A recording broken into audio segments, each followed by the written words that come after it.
All right, it is 6:32. I'm calling this meeting to order of the Champaign County Board Committee of the Whole. Clerk, could you please call the roll? Lakshin.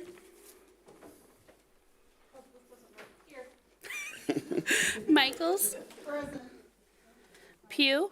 Present. Rodriguez. Rogers. Sexton. Smith. Storr. Straub. Yes. Taylor. Here. Thorsland. Here. Vanish Theronot. Here. Wilson. Here. Carter. Cowart. Esri. Here. Farney. Here. Furtado. Hanauer Friedman. Here. Locke. Here. Patterson. Here. All right, next we have approval of the agenda. Could I get a motion? Michaels and Sexton. Any discussion? Seeing none, all those in favor? Aye. Opposed? All right. Next, we have approval of minutes from November 14th, 2023, regular meeting. Do I have a motion? Locke and Thorson? I have a correction. Yes. Under other business, item X, it says that the motion to go into closed session was unanimous. I voted no. So that needs to be corrected there and on the sheet that's in the closed session minutes. All right, that is noted. All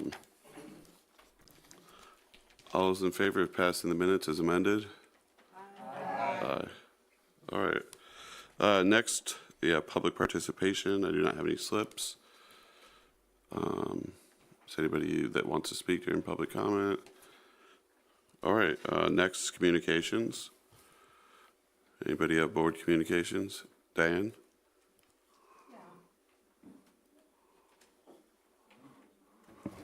Fiddlesticks. Sorry. About a week ago, I attended that Stop the Violence with the Veterans Assistance Commission that was part of it. It was wonderful. Our officer Dave was there, and it was fairly well attended. It was at Smith Hall there, the old on base, the old MP building. And it was really good. There was a lot of things that were there and a lot of people from different entities that were there that were helping the veterans and their families as they came through.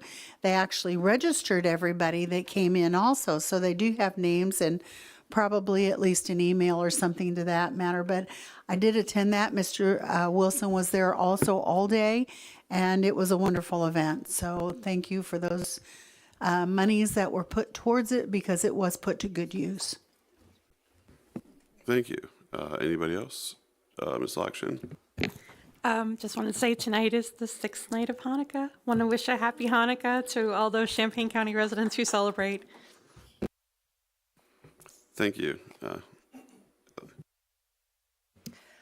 Just wanted to share a brief update from Head Start, since I'm the liaison there. They have had a pretty severe shortage of teachers for a long time now, and a long waiting list of families. At the most recent meeting, they did share that they've made some pretty good progress in hiring, which is great news. And also just wanted to mention that they are always accepting donations, especially this time of year. And if anybody is interested in specifics around that, I'm happy to share information. They do serve a pretty significant number of homeless families. So that's it. Thank you. All right, anybody else? All right, I do have an announcement. In case you weren't aware yet, I believe next Thursday is going, December 21st is going to be the Champaign County Employee Appreciation Day. If you guys, some of you have probably participated in the past. But basically, the Administrative Services is going to organize people to deliver donuts to county departments. If you're interested in participating, be on the 21st.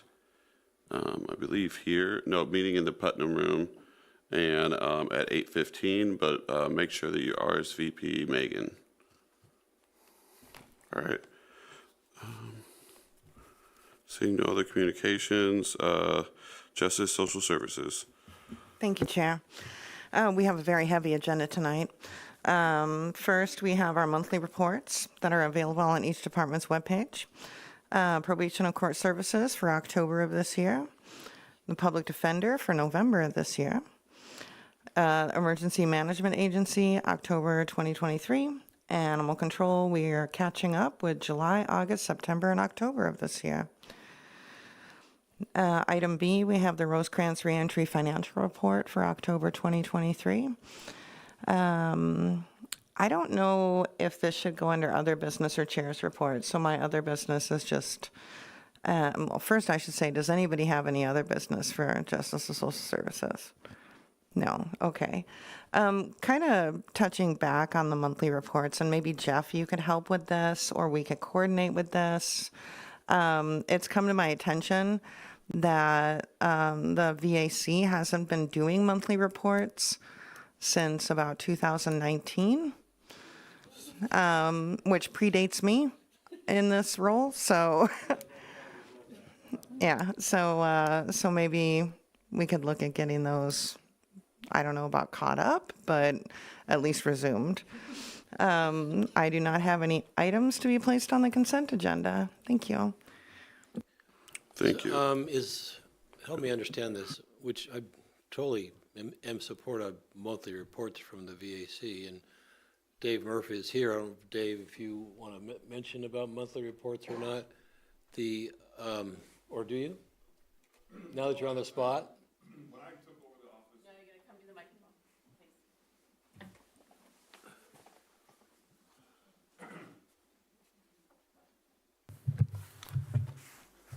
Good evening. I wasn't actually planning on this, but since you brought it up. So when I took over the office, that was not part of my pass down, so I was not aware of that requirement. Recently, someone had mentioned it, and I have been trying to research now how to play catch up. I don't know what I'm going to be able to do prior to me getting in the office. I do have the data for all the meetings, everything that I've done to my meetings are quarterly meetings that we do at the VAC. I do have all those numbers down that I take to our meetings. I just didn't know it needed to be posted somewhere, I guess, so I will get on that first thing tomorrow. Thank you. You're welcome. Thanks, Dave. So that will just come under the umbrella of justice and social services. That's your idea? All right, perfect. I don't want to be remiss. I was hoping that someone from Rosecrans would be here on their report. But first of all, I want to thank them, like Michelle, I think Michelle Hibbard. She's the Community Resource Coordinator. And then she was at the Veterans Healing Invisible Wounds Conference on Saturday. And I just wanted to, but she's not here. But anyway, I would like to at least give a shout out and with my appreciation that they were there as one of the, I think there was about a half a dozen vendors, but they were there, Rosecrans was there, so I want to just put a shout out to them to say thank you for your attendance and supporting the Veterans Organization. Thank you, Jeff. Back to you, Kyle. All right, next we have policy, personnel, and appointments. Chris? Thank you, Chair Patterson. We have the monthly HR report, and I just page 9, I think. Nope. Page 12. We have 51 positions that are vacant, and I'll just note that there's a misspelling on GIS Consortium. That is Cadastral Mapping Technician. Does anybody know what that is besides me? Oh, God. Something I ate that didn't sit well. Sort of. A cadaster is, you think of that as property lines, okay? So, and it almost looks like there's nobody working in the correctional officers, but I'm sure that they could use some staff at least. Moving on to. Hey, Chris, I have a comment on this one. Oh, okay. Thank you. So I'm going to just express a concern, and I'm glad the sheriff's here, and maybe you'll talk about it later. It's difficult for me to visualize having 26 people not in the office, or 26 people not employed to support the sheriff's office, whether it's investigations, patrol, master control, or correctional. And it should be noted, there are 26 here, of which 2, 3, 4, 5, I guess, are since 2022. And 12 are correctional officers, which basically is 50% of the staff that's missing. I just don't know how we could function effectively in a county. I can see I'm going to get a response, so I appreciate that. But those 26 people, that seems to be a lot to me. I don't know what percentage of the department that is. And then when I added up all these numbers, it's about $1.2 million of unused salary based upon this list. So is there some way how we can focus on this and support the department to get the right staffing? That's the end of my comment. We're going to talk about that at length in the finance section, but I also would mention, remember, we right now are in the process of expanding a jail, and we've closed the jail. So some of those positions aren't filled because they're not being, like, they'll come online as we're going to start rehiring those positions in order to get them trained as we open the new part of the satellite jail. So some of that, like the people leaving, we're like slow rolling their rehire because we don't need them right now because about a third of our folks are incarcerated outside of our county. Does that make sense? Is that inaccurate? Right. So some of that, and also, but also, I think the other thing, and we're going to talk about this at more length in the finance section, is if we continue to pay and recruit at the rate that we are paying and recruiting for our, not just corrections, but also our sergeants, our patrol sheriffs and investigation sheriffs, we should not act like we're surprised that we have a hard time retaining and filling those spots. Because, yeah, we will continue to lose people to other counties and to other police forces within our county unless we do something to correct it. It's part of it is, I think, because we're in the process of constructing the jail, but part of it is going to be, it's a systemic problem that we have that's built into the structure of the rate at which we can currently budget based on our revenue and expenses, which is hopefully something we're going to do something about. Ms. Michaels. Yes, sir. Just a thought, as policies, laws, everything changes, I almost wonder, within the restructuring, should we almost look at recategorizing what we're needing? Maybe more deputy, less correctional. I don't know. That would be up to the sheriff, but it could be that that's part of the overall study also, as how we recategorize things to fit the needs of the new structure. Ms. Jett?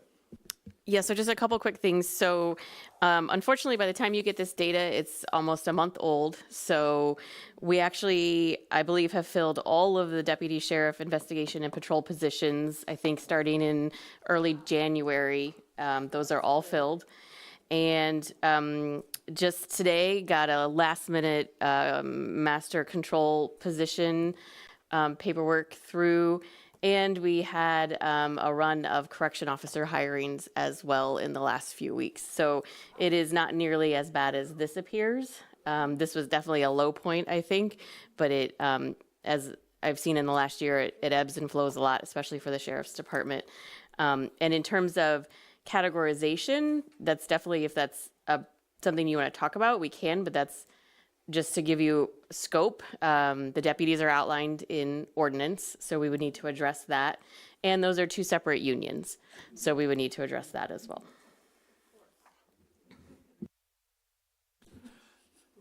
Sounds like something to look forward to. Jeff, Thanks, Michelle, for that update. That's good news. Unfortunately, the news presented to us is just what we have, so obviously we all don't know that.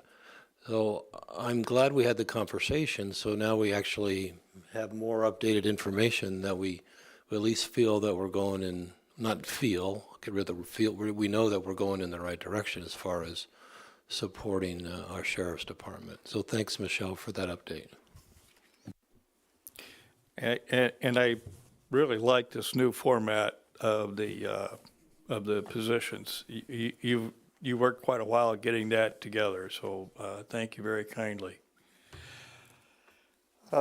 Moving on to item 2, appointments and reappointments. I'd like to have a omnibus motion, make an omnibus motion for 2 cemetery associations.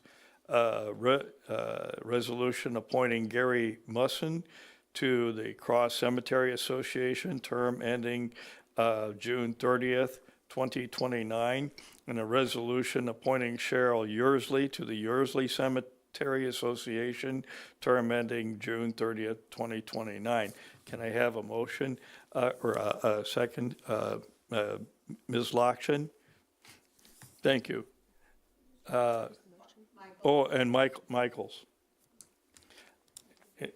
Do we have any discussion to the motion? All in favor signify by saying aye. Aye. Oppose? Motion passes unanimously. Having a resolution appointing Danny Amon to the St. Joseph Stanton Fire Protection District, term ending April 30th, 2025. Motion by Aaron Esri, second by John Farney. Discussion of the motion. Mr. Esri. Yeah, I'd just like to say Mr. Eamon is more than qualified. As far as I know, he used to be involved with the fire department as a volunteer, and I'm not so sure he hadn't even moved up into some leadership positions previously. It's my understanding just life circumstances had changed as to why he kind of stepped away from, but he's, life continues to change, so he's available to become more involved again. And from what I've heard is that he's still somewhat is involved in, like, if there's a fire or something and he happens to be in the area, he's been known to stop by and lend a hand. Like the one I heard, they loaded up all the used hoses in the back of his truck to take back to the fire department, to make it easier. Instead of having to load them on the truck and then unload them to clean them, he would just throw them in the back of your truck and take them and then clean them and redo it. So as far as I'm concerned, he's an excellent candidate. Thanks. Thank you for reminding us that that government is something that we all participate in, and it helps to improve our communities. And thank all of these people who serve, take time to serve at their own, to serve with mostly without pay, and not much congratulations. Is there any further discussion? All in favor of the motion signify by saying aye. Aye. Oppose? Motion passes unanimously. Next motion I'd like to have is an omnibus resolution for the Mental Health Board. Resolution reappointing Dr. John Joachim to the Mental Health Board, term January 1st, 2024 through December 31st, 2027. And resolution appointing Christopher Minor to the same board for the same period. Motion by Jen Schwab and second by Kyle. Oh, was that right? Did you intend to second? Okay, yes. All right. Is there discussion to the motion? Mr. Chair Patterson. It'd be too painful not to correct. It's Joachim. I am so sorry that I mispronounced. I know this family, and I'm sorry for mispronouncing. Is there any further discussion to the motion?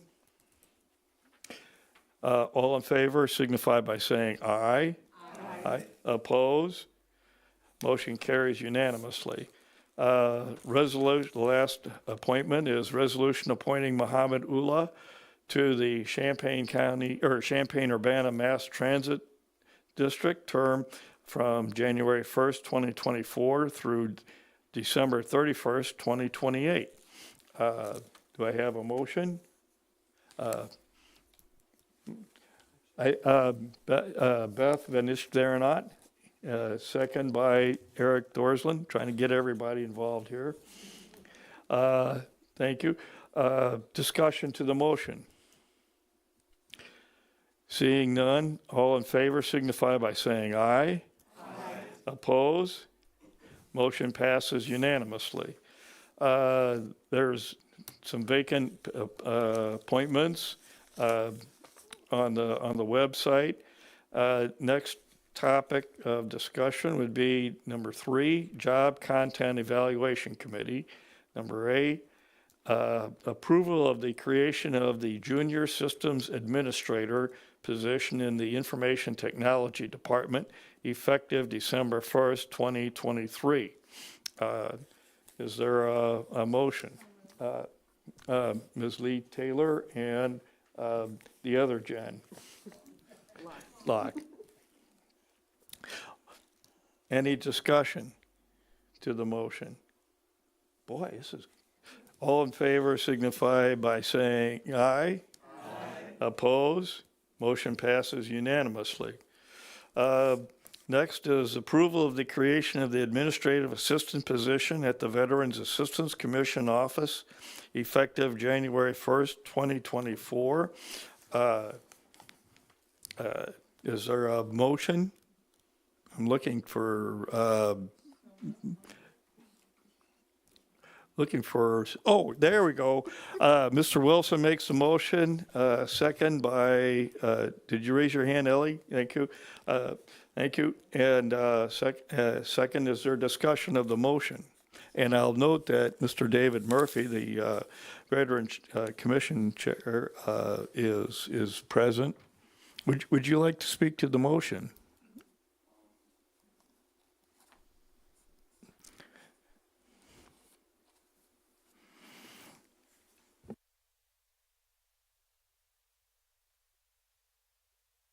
See if I can follow the right decorum here and come to the microphone. I'm still getting used to all of this, meetings. The biggest thing I just want to say about that position is something that was brought up at my board meeting back in November. Originally, when the position, the whole commission started, there was actually a position for an admin assistant when they first designed the office. And it was decided at that time that they were going to try and do without, and that decision proved to be something that they could never get it afterwards because of funding. But that's history, right? So going forward, what we're trying to do is get all these things like the reports that are missing and different administrative functions that need to be tackled with that office. I'm working right now, as you know, by myself in there, and all of the surrounding county VACs, well, I shouldn't say all of them because a lot of counties don't even have them yet, but the ones that do are generally running the show with 4 or more people. Besides Vermilion County, they only have 2 right now. But it's just more and more of a challenge as I'm finding out the responsibilities of the office and the things that I have to do. So that is why this request is there, to get that assistance with the administrative side, the paperwork, the phone calls, appointments, scheduling, all of those things, so that I can concentrate more on, doing the reports and budgeting and helping the veterans with their disability claims, all the other things that come with the position.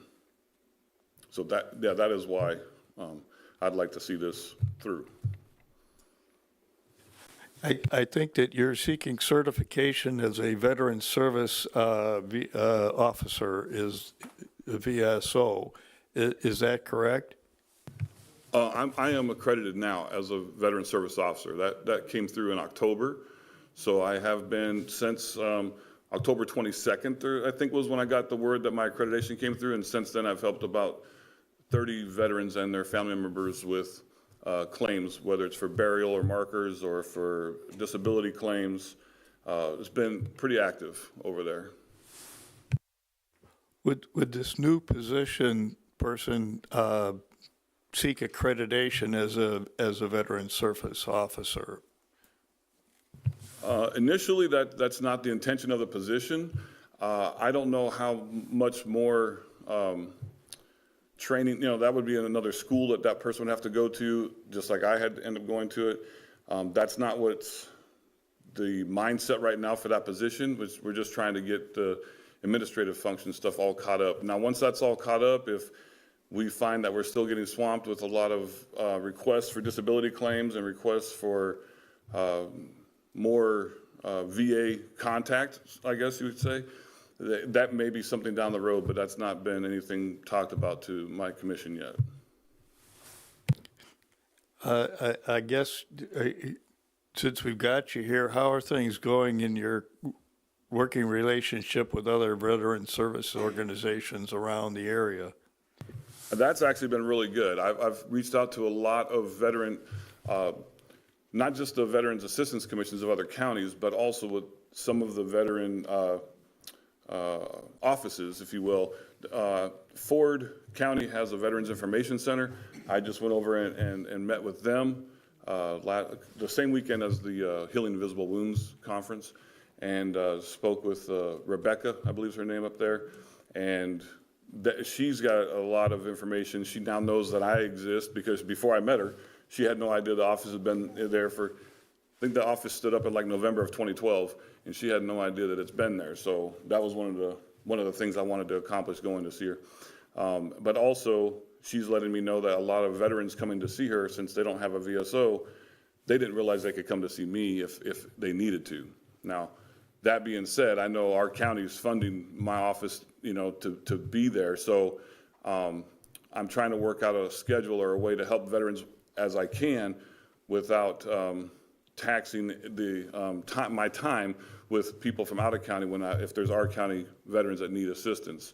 It's a little bit of a prioritizing thing, but I also don't want to see our veterans in our whole state go without assistance as well. So I'm trying to play a little, I don't know what you want to call that, but time management, I guess, to make sure that I can help the majority of our county veterans. Are there any other questions for Mr. Murphy or comments about the appointment? Hearing none, all in favor of the motion signify by saying aye. Aye. Oppose? Motion passes unanimously. Thank you, David. Thanks for coming.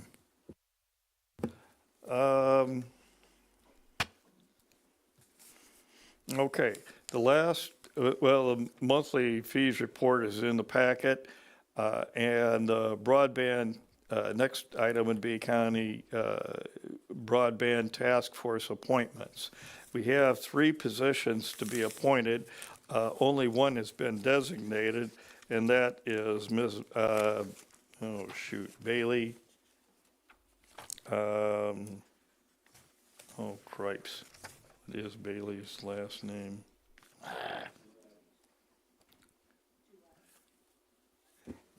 Bailey Conradi. She's the manager for Farm Bureau. Thank you.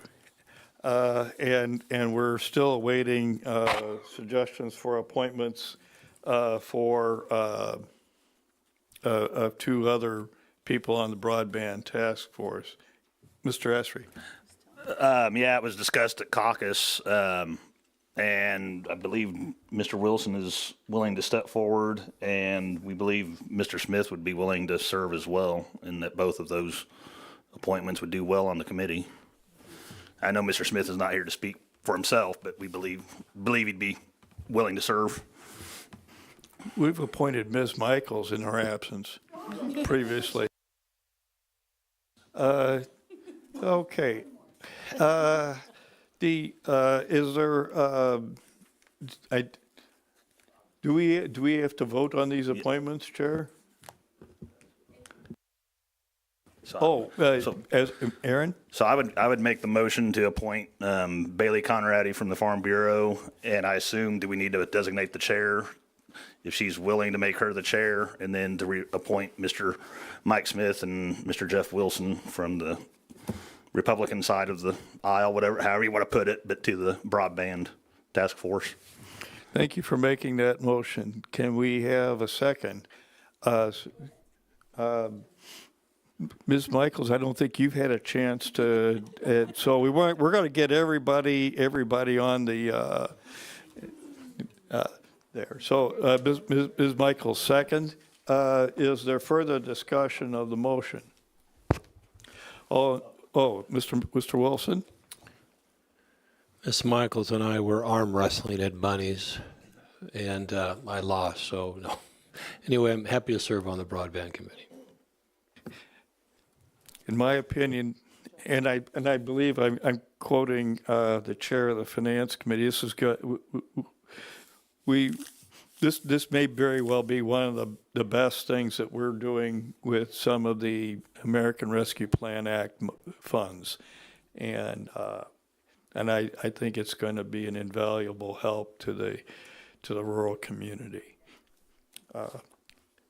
Any other discussion, or Mr. Thorsland? Yeah, thank you. Stephanie's right. This is one of the bigger things we did, both in the percentage of money and something that was a task that was one of the more clearly stated things in the ARPA funds when they first came. Farm Bureau, when Brad was there, and Bailey, were the first people to reach out within, I think, mere minutes of the announcement of the money being available.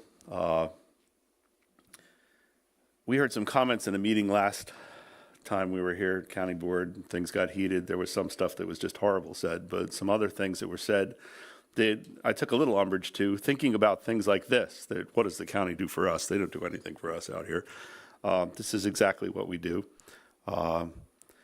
We all live in Champaign County. Jeff Blue's crew doesn't plow my street in the city, and if Dustin ever shows up at my house, some real serious stuff is going on. And hopefully he doesn't ever have to do that. Yeah, this is one of the things that has been a real pleasure to be able to do during this ARPA stuff, which was a lot of work. And I hope that we can bring this all to fruition in the way that that dreamer Mike, who's on the board, has us do it. So I'm glad people are stepping up to serve on it, and I look forward to it.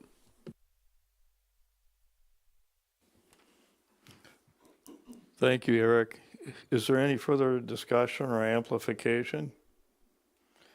Hearing none. All in favor of the motion for these appointments signify by saying aye. Aye. Opposed, the same sign. Motion passes unanimously. Thank you very much. And I don't see any other business. The chair does not have a report, and the items to be placed on the consent agenda would be Roman numeral 8A, 2A, B, C, D, E, F, G.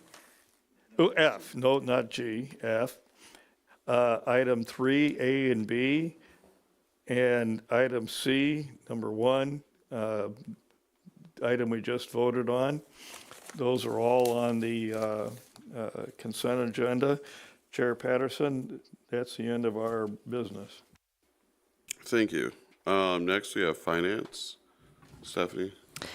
First up, we have Budget Amendment BUA 2023-12-162, Fund 6476, Self-Funded Insurance, Department 119, Workers' Comp Insurance, increased appropriations $115,656, increased revenue $0. Reason to pay workers' compensations claims for the remainder of fiscal year 2023. Do I have a motion? Ms. Vanished-Smirnot, second. Mr. Sexton, discussion. Seeing none, all those in favor? Aye. Opposed? Next up, Budget Amendment BUA 2023-12-114, Fund 1080, General Corporate, Department 140, Correctional Center, increased appropriations $470,145, increased revenue $0. Reason to cover operational expenses that were difficult to predict when creating the fiscal year 2023 budget. Do I have a motion? Ms. Locke, second. Ms. Lakshin. See, y'all are trying me. And I would like to mention that, we never want to take money out of the general fund, but I will say that first of all, the sheriff is here. Second of all, when we budgeted, we anticipated a revenue, or not a revenue, expenditures, surplus is the word I cannot use today, that we are guessing is going to be about $1 million across all of our funds, or across our budget at the end of this year. Besides about $30,000 of this, and this predated Travis, this was Tammy's calculations, she incorporated this anticipated expense. So that doesn't mean that anticipated surplus is going to be half of what we thought it was. This was baked in. But we do have the sheriff here who can, and I will say, especially on the medical costs, I believe the sheriff has been warning that this was coming. He's done everything but just clang a bell and wander around. He's told us this is coming for a long time. But does anybody have any questions for the sheriff? All right, seeing none, all those in favor? Aye. Opposed? Next up, Budget Amendment BUA 2023-12-140, Fund 2679 Child Advocacy Center, Department 176 Child Advocacy Center, increase appropriation $17,000, increase revenue $17,000, reason to use additional grant funds to cover staff salary increases. Mr. Farney, I saw, and then I saw, okay, next, I saw Ms. Straub second, and we do have Carrie here, I believe, to discuss, and Mr. Farney has a question, I think. I do, and Carrie, if you could, I think this will answer a lot for many of us.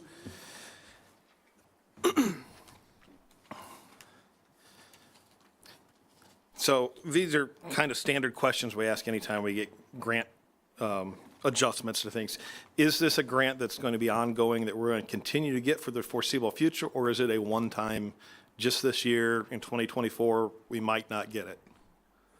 And if you could hit the power button there. There you go. Yep. There you go. Okay. So a majority of this revenue is going to be ongoing. 6,500 of this revenue is to cover counseling costs. That is a grant from the United Way, and they are helping us bridge the gap for funding that we lost from our federal grant. Okay. And we just received confirmation that we will receive that for another 2 years. So okay. The salaries is definitely covered with that. This is a permanent ongoing increase to our state grant that covers this.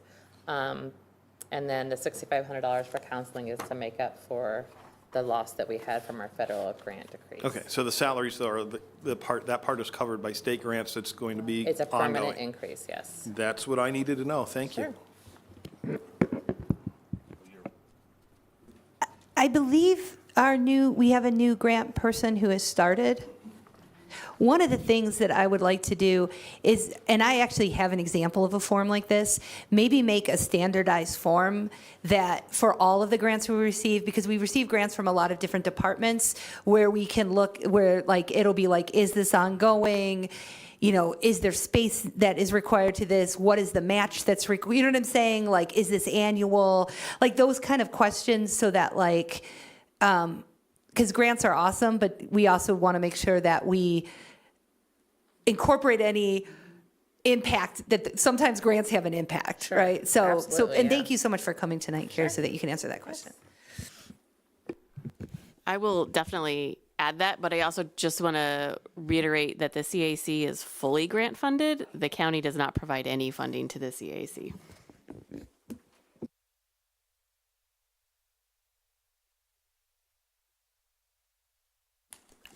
Okay, we didn't vote, right?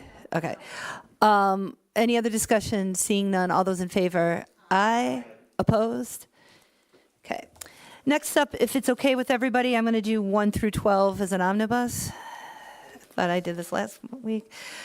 Resolution authorizing the cancellation of the appropriate certificate of purchase on a mobile home permanent parcel 04-004-0028, 04-006-0088, 04-006-0089, 14-019-0130, 14-020-0158, 30-060-0024, 30-060-0143, 04-006-0109, 30-058-0299, 11-013-0070, 30-055-0842, 20-032-0062.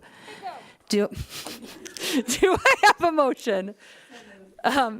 Ms. Michaels, Ms. Lakshin, second.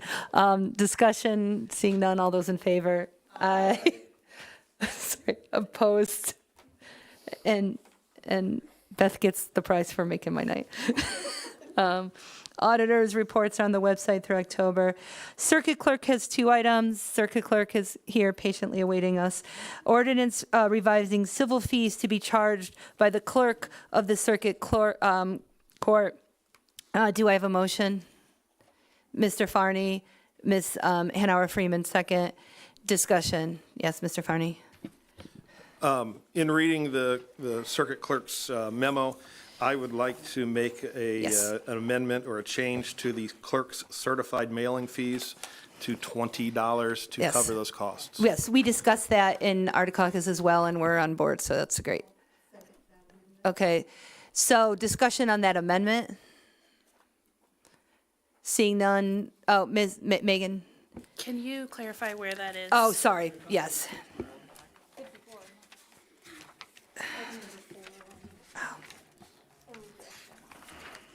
61 under miscellaneous fees collected in civil cases. Oh, okay. And it's Okay. also on page 54 in the memo, if that matters. Number 4. That's what. Thank you. So, and just to be clear, that's going to be $20. My understanding, there was an additional postage fee that we need to make sure that we're paying all, that we're at least collecting to pay all the postage. Postage seems like it goes up that's quite a lot of this. Okay, so any other discussion on the amendment? Seeing none, all those in favor? Aye. Opposed? Okay, now discussion on the main amended ordinance. Any discussion? Seeing none, all those in favor? Aye. Opposed? Okay, so passed as amended. Next up, market increase for circuit clerk positions. Do I have a motion? Ms. Finish here, second, Mr. Thorsland. Again, we have the circuit clerk here. Any discussion? Ms. Michaels.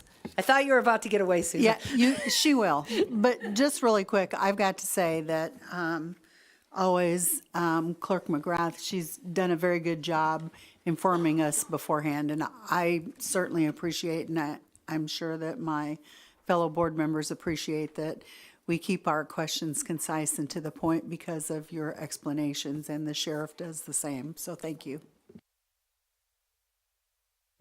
I was chastised in my caucus for describing their memos as ridiculously detailed. I was like, no, that's a compliment. Thank you. Any other discussion? Mr. Wilson, and then Ms. Lakshin. You can go first if you like. Okay.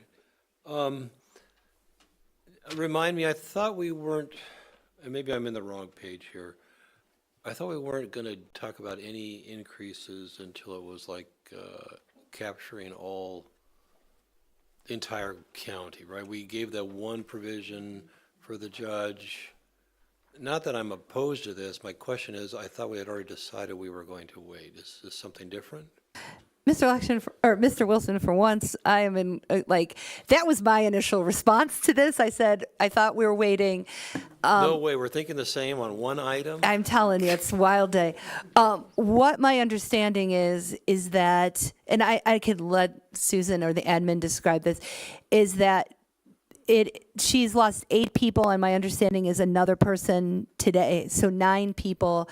Let me be clear, not leaving the county, other county offices are taking her people. And in order for her to, that's a significant amount of the people within her staff. And so she has $300,000 in personnel that she isn't going to use from this year, personnel funds. The idea is to put that into so that we can, starting in January, try to shore up her position. But this is a stopgap measure. This is just a market adjustment in order to get us through 2024. But definitely her shop would have to be included in that big study in order to figure out, like, this isn't a forever solution. But yes, I agree that, like, I think I'm the one who's the most like, stop building this house. But while we do also have to keep our offices afloat. Yeah. And just to kind of build off of that, Clerk McGrath told me before the meeting that on Monday of this week, she lost another employee to another county office. So this is a good thing. I'm going to go to Michelle if you're speaking to that, and then I haven't forgotten about you, Ms. Luxon. Yes. Sorry, I was just going to say, yeah, this actually is it. There is nothing else on the JEC agenda, or I'm not having any conversations like this with any other departments. And at the full county board meeting later this month, I do want us to dive into the compensation plan and hopefully get that approved and get that moving forward. But the clerk's office is just hemorrhaging, and we need to address that right now. I consider this to be a short-term measure, that the real solution is what we do through the compensation plan, but we can't tell her to wait a whole nother year. So, Ms. Luxon. That's all I was going to say was basically, wow, this really just demonstrates how much this is needed for the county. To lose people to other departments is especially criminal, I feel like, when, you know, I see outside of the county offices, like, yeah, you can make more in different places, but within the county, that hurts. And so I'm looking forward to correcting that compression with this study. Any other discussion? Okay. Seeing none. All those in favor? Aye. Opposed? Thank you. Okay. Next up, we have two pieces. We have the sheriff put together a very detailed memo. We have discussed briefly about the possibility of pursuing a public safety sales tax. And, you know, I reached out to the sheriff and I said, so if we did do that, what would that be? And if we don't do that, what does the landscape look like? Because I will say this as finance chair, we budgeted how we budgeted in 2024. We can't keep doing that. And so I think that it's important for us to understand as we move into the revenue discussion that at some point we come to a fork in the road, right? And we either, as a board, need to decide to try to right our our short-term financial ship is sailing along fine, but our long-term financial ship, or we need to have a real discussion on what it looks like under the current finances that we have. And I thought that our sheriff did a nice job laying out both sides of that. But he's here and would be glad to talk with anybody about the memo that he put together outlining some of the things that he wishes he could do, some of the areas that need shored up, as sort of Mr. Wilson was talking about earlier, and the implications of the landscape that we're currently in.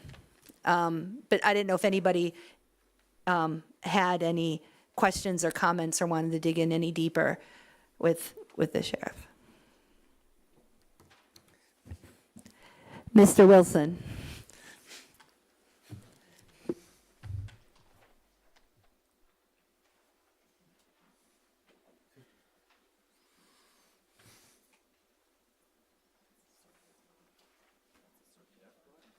Good evening, sir. Good evening. Good evening, Mr. Sheriff. Thank you for being here. Yeah, just a couple questions or just more thoughts. And thank you for putting this together. We previously talked about the 26 positions that are vacant are no longer 26. I don't know if we filled up half those positions.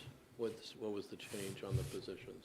So the deputy positions, we will hire our last deputies, fingers crossed. The first part of January, we'll be sending 4 of them to the January PTI Academy class. That will put us at fully staffed for deputy sheriff wise. Now, one thing that I would kind of correct with what Stephanie said earlier about the correctional officer positions is it hasn't necessarily been a top priority to fill all of the vacant positions because we have, whenever we closed the downtown jail, we did have some of those positions that weren't needed at the time. Now, we have not put them on the back burner. We just don't have a robust list of applicants to choose from. Now, had I had 100 applicants, we probably would not have hired for all of those positions quite yet. But this is crunch time right now for the renovated facility being open, and we are really stressed with getting correctional officer applicants in the door. And I'm working with my merit commission a little bit on some innovative ways that other counties are tackling that, because it's not just Champaign County, it's statewide. But those positions are very much needed for when this consolidated facility is open. So it hasn't been as much of a pressing need. Now, I will say, we could use a couple more positions right now to relieve some of the stress for my current correctional officers. But once that facility is open, we will be struggling big time if we don't have those positions filled.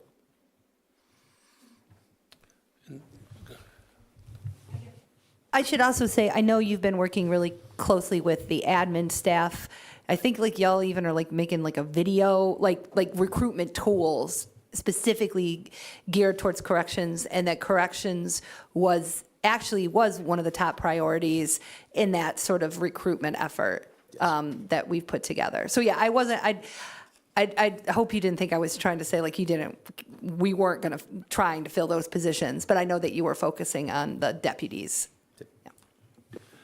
So then, thank you, Sheriff. So of the 12 vacant correction officers now, how many do you really need?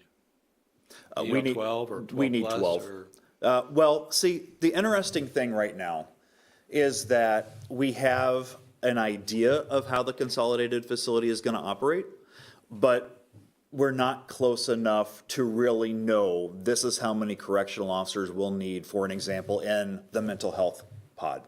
Right? And so right now we're going through the stage of saying, do we need as many as we needed when we had 2 facilities? Do we need fewer than what we needed in the facilities? The problem is as we've shifted with the Pretrial Fairness Act, now we've kind of shifted the focus of we don't have as many inmates housed, but we have more inmates on intake. And so more inmates within that 48 hours that are having to go through a detention hearing, and that is taking more staff than what we have needed in the past. And so it's not so much as we need fewer staff, it's just that the role that some of the staff members are taking is shifted a little bit. And we're continuing to evaluate that as the facility gets renovated. Okay, thank you. And then, if I may, talk to me about officer wellness, increased training, and enhanced data analysis, and community interest. What's the actual gap there, and how much is the delta with dollars? So that's where my little caveat at the bottom, and thank you for taking time to read this. I guarantee you it took you less time to read it than it did for me to write it, because I've been focusing on it for a few weeks now, trying to get all of these ideas in order, and most of them are things that we've wanted to do. And, I've been in here 5 years now, and so I've progressively started to integrate some of these things, but we haven't gotten a substantially larger budget for the sheriff's office. And so these ideas will help with that. The was it the mental health response team or the officer wellness that you had a question on, Jeff? It was really officer wellness. That was what was concerning me. But now that you brought about the mental health, that's interesting too. If you would like to just kind of add to what you've already said. Sure. So I'll just kind of start here and briefly touch on going through the line. So we have this thing called the CESA Act that went into effect a couple of years ago to help better respond to individuals in mental health crisis. So I am on one of the regional task forces that is charged with getting regional protocols in order. Now this goes all the way from Ford County, and ours go all the way down to Clay County. And so you can imagine the variety of counties and the resources that come along with all of those different, one region that's coming up with one protocol to respond to individuals in crisis, regardless of if it's Clay County, where they have maybe one deputy on at a time, versus our county where we have lots of officers on at a time, right? And so we don't know what's going to shape up with that, but the general consensus is mental health professionals are not comfortable going to mental health calls without a law enforcement officer if there's a chance of violence, if there's a potential for violence, which means that any kind of solution will likely include a law enforcement component. And that's a little bit easier in the cities than it is in the county, because we may be going to Foosland on one call and then we're going to down to Homer for another call, right? And so ours are a little bit more spread out. But that is going to cost resources. I don't want to say a lot. The city of Urbana, for an example, has a behavioral health detective that is partnered with a mental health worker. And that plainclothes detective will respond on mental health calls. So that way they have the taser, they have the firearm in case that's needed, but that's not their first go-to. Their first go-to is the mental health professional. I don't have staff to be able to do that right now. We're working towards it. I don't know what the CESA Act, what our regional team is going to say we have to do in the county. But once they do, we're going to be obligated by law to follow those protocols. So that kind of briefly touches on that mental health response team component. Officer wellness. So officer wellness is something that, at least in our area, has been gaining a lot of attention. And what we mean by that is looking out for the mental health of our, I would say, our criminal justice professionals. A lot of times police departments, they just have police officers, right? But we have corrections and also court security officers. And so obviously, I heard this saying the other day, and it's expensive because it's important, right? And so starting to focus on, there are a lot of stressors that go into the criminal justice field that also have a lot of consequences: alcoholism, divorce, suicide, things like that of criminal justice professionals. And so there have been a lot of initiatives started towards officer wellness. And I feel that it's my obligation, and I, from talking to all of you over the last several years, feel that you feel it's your obligation too, to make sure that we take care of our employees, not only financially, but also mentally, right? And so I have applied for a grant. We didn't get it the first time I applied for it through the state of Illinois because of some financial report issues that the county has. That there needs to be special provisions in that agreement. But I applied for another one. I'm waiting to hear on that. That would actually help us do this as far as putting resources together, physical fitness equipment, because that physical fitness aspect is just as important for mental health as what an app may be with financial resources and things. Earlier this year, I put into effect a chaplain, which is a volunteer chaplain. He's a local minister from Mahomet. That serves on critical incidents that will come in and help our guys and gals debrief, and then started on the peer support. The problem with that is some of those things do cost money, right? Physical fitness equipment costs money, or paying for a gym membership costs money. Though an app to make sure all the resources my officers need in one spot that's anonymous, where they're not going to have the stigma of, oh, the sheriff's looking at everything I'm looking at, right? Because we don't want that. That costs money. And this grant will, if we get it, this grant will allow for that initially to be funded. But these are things that have to be sustained over the long term, because we can't just implement an officer wellness program for 2 years and then say, okay, that was great, now we're done with it. The county has no money to be able to do that right now with our current funding. Increased training and proficiency. Every year, the state is putting more mandates on us. Law enforcement, it seems. I think corrections is next. And I have dedicated a lot of resources and overtime. If you would see my overtime right now, it's astronomical. But the vacant positions we've had have kind of balanced that out a little bit, because we are enhancing a lot of training above and beyond that mandatory minimum training that the state does. We're starting to prepare for the 2024 elections and whatever that might bring as far as civil disturbances and things. We are always focused on de-escalation and implicit bias and those types of trainings, the things that if you don't practice all the time, you lose. And so my goal is to continue with that. And we have a lot of in-house trainers, but some training we just can't do in-house. And it's not financially feasible to do in-house either, because it's expensive.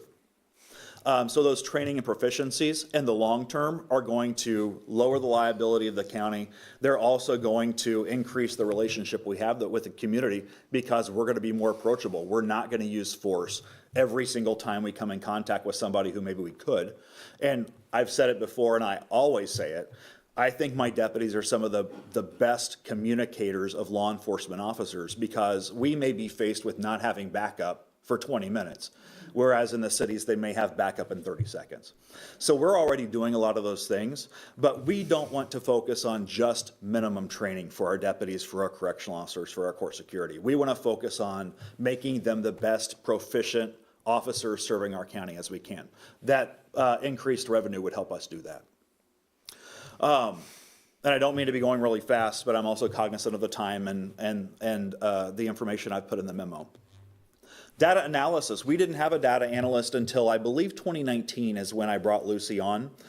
And we have gotten through a lot of processes. She had a lot of work to do because there weren't a lot of data collection points at that point. And so she has had to pull from a lot of different things.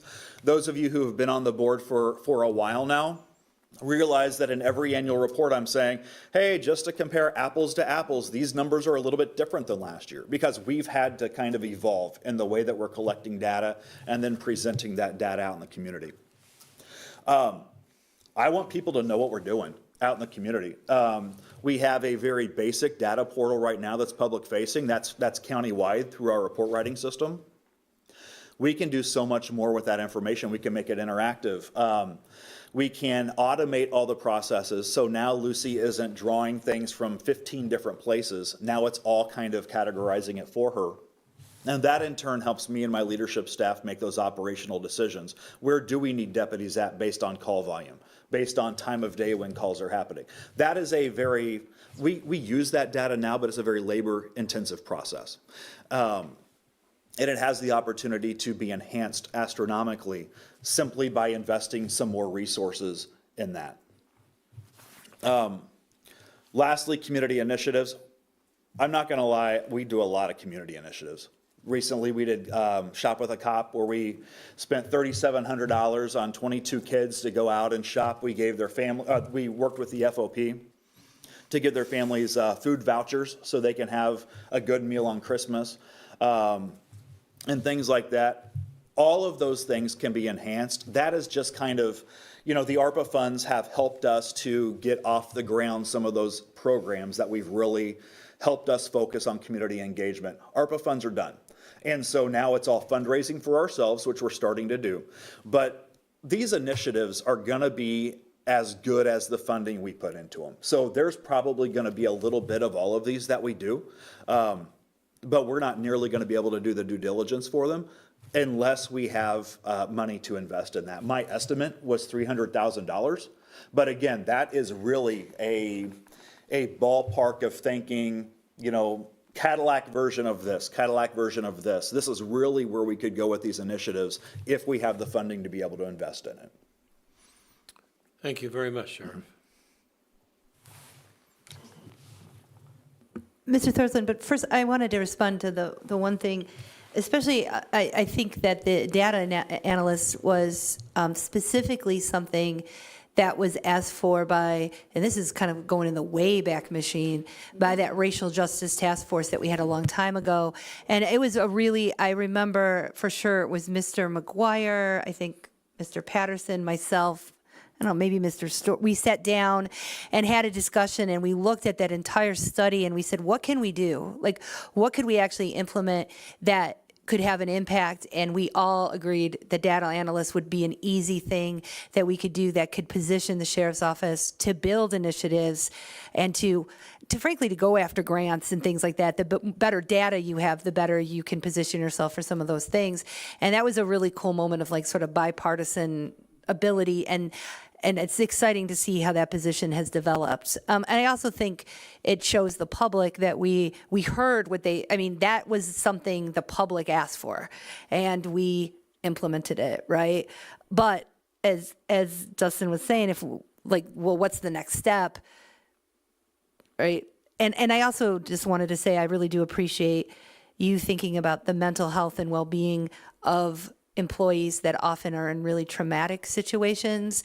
And if we want to talk about recruitment and retention in these kind of positions, it's not just an issue that we could just put on the paycheck, right? We have to make these sustainable jobs that we could have people in those jobs that could also be healthy people, right? And I think that that's incredibly important. So I just wanted to say both of those things, and then I'm going to go to you. Thank you. Thank you, Dustin, for the detailed memo. I think there's a few things that are important to me. I'll touch on officer wellness in a second, but retention, I think we have heard way too many stories of training these folks. We're going to put them through PTI so that they can go work in Champaign in 2 years, or they can go work in Mahomet or Gibson City. And how do we fix that? We pay them better. How do we do that? We need revenue. How do we get revenue? We're going to have to put a tax out there. So all the times that we sit in this meeting and both sides of us talk about how much we need to do all of this, if we decide to put this referendum out there, all sides need to support it because there will be pushback. Anytime you say the word tax, there's a fraction of our community that will light the park on fire that they get to use, that's paid for by taxpayer dollars, to protest taxes. And then you'll probably have to respond. But we need to make sure that if we decide to put this tax out there, that we have to do it in a unified way to explain well why we need it, what it's for, and what it does, so that we don't get the people to say, well, this does nothing for me, because it does something for all of us. Officer wellness, I had a brother-in-law. He was a rural eastern Pennsylvania officer. He had 2 boys, married to my sister, ate his own gun outside of the marriage counselor's office after he told them to call 911 because something was going to happen. So it's important. And I think the rural officers have more stress, as you said, because I've done ride-alongs, and your guys are there for a while, alone. I'm a doofus. I'm just standing there looking like a dummy in a bulletproof vest under my shirt.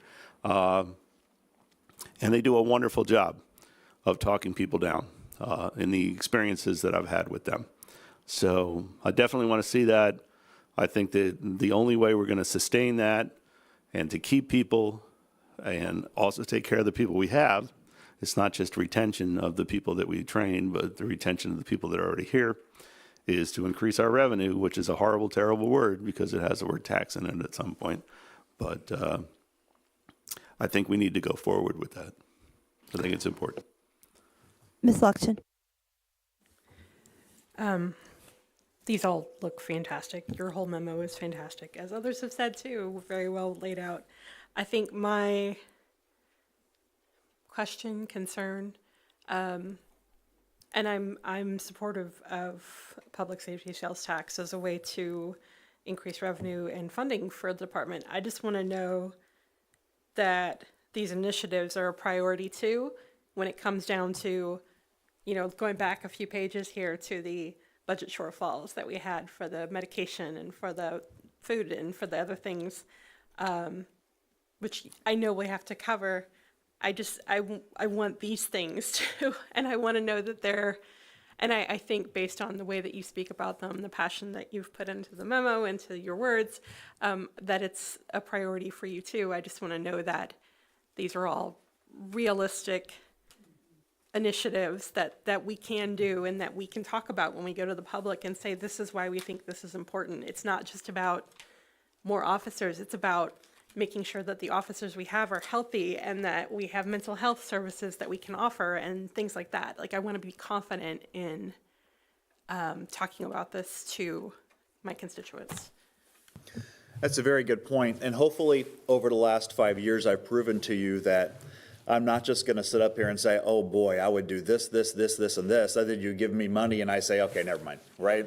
I think the fact that we are doing most of these initiatives already with the money that we have. I mean, if I could work on, I swear, if I was not the sheriff, I would work on community engagement things all the time.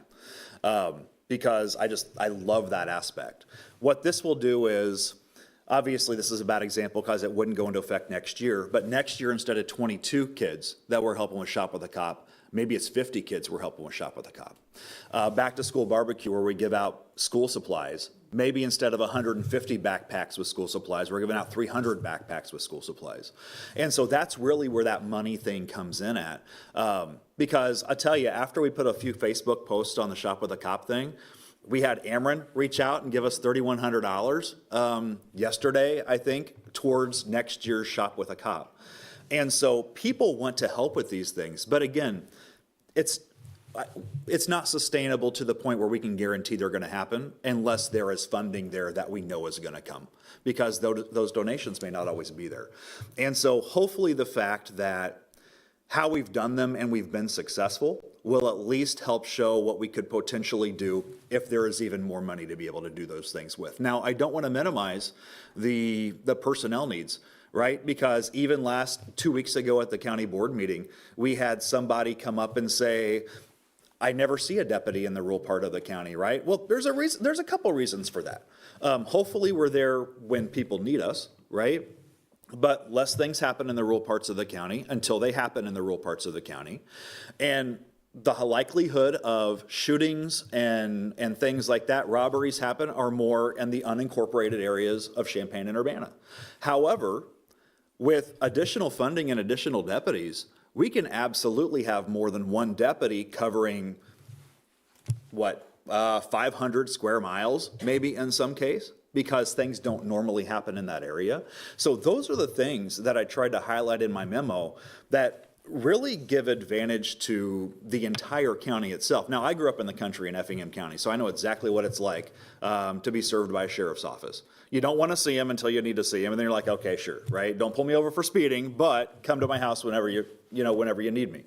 But we want that engagement. We want to be able, I highlighted police departments who are, I'm assuming, not going to fill their open positions, right? I don't know that. There are a couple of police departments now, Gifford and Homer, for an example, that don't have police officers because they're retiring or retired, that they're debating on whether they want to try to replace that or not. I think we're going to continue to see more and more of that, and the sheriff's office is on the hook. And then I want to be able to dedicate a deputy to go to the new Dollar General in Gifford, right? And just stop by and not have to be worried about, I have this entire area to cover. I can't stop anywhere because now I'm going from 0 east to a call to 2800 east on a call in the exact same shift. And so I think the point of my memo is that this is a comprehensive solution that a public safety sales tax could benefit us. And the more and more I thought about it is, we are all Champaign County residents. I don't want my property taxes to go up, right? I pay enough in property taxes the way it is. The sheriff's office doesn't just serve Champaign County homeowners. The sheriff's office serves a heck of a lot more people than that. Visitors, employees. Public safety sales tax helps put the burden of some of these things on people who shop in Champaign County. And there's not things on essential items like medications and things like that, from my understanding, right? And so I don't mean to preach, but we've got to find this money somewhere, because I worked very closely with Tammy before she went to RPC, and things aren't looking very good for the future. And I don't want to be the person, and I don't want the county board to be the people who say, now we're cutting back all the progress we've made. I'll just say the last 5 years, because that's how long I've been here. We don't want to start cutting back some of that progress that we've made. I want to keep progressing forward. Ms. Michaels.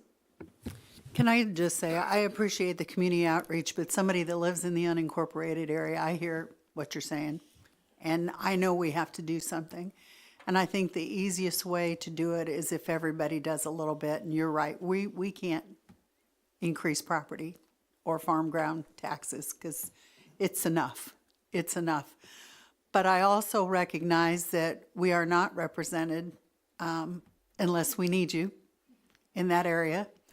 And I see more and more of the smaller communities not able to afford to have somebody full-time, let alone part-time. So that puts the burden on the county a little bit further. And I see that as a priority because now we're stretched pretty thin. And you're right, an as-needed thing, but you also help the larger villages and the cities with mutual aid. So that stretches us a little further there too. We're kind of the overall be-all to end-all in some areas. And I really want to make sure we don't shortfall the rural area in any way. And I think this is the only way we can do it.